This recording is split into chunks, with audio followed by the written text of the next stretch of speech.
Hello everyone, welcome back to my channel. How are you? Yes, let me know in the comment section. I want to know.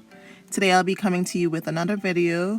I'll be doing the traditional box braids. Here's a sneak peek of how it looks, and these are the products that I used.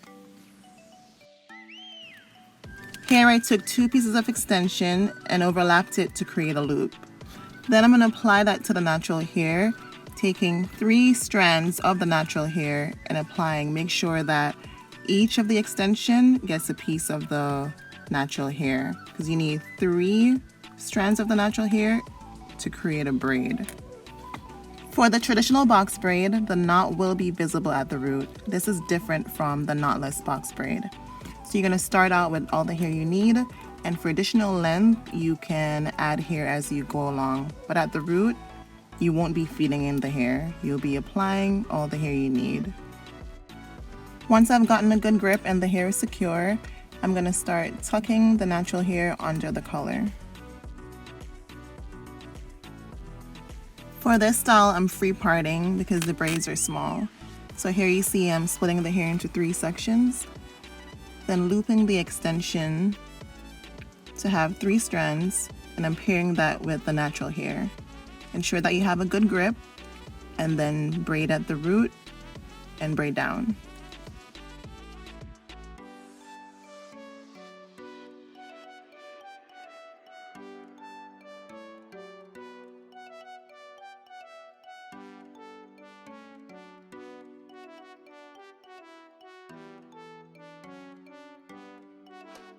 Once the extension is secure at the root, I'll be tucking the natural hair under the collar to conceal it.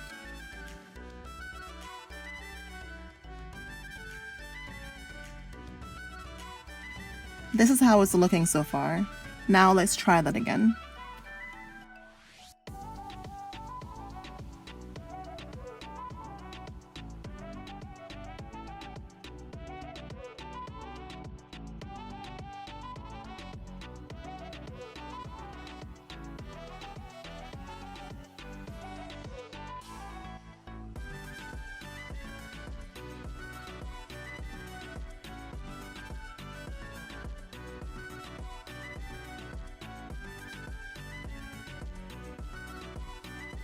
The colors that I'm using are 350 and 33.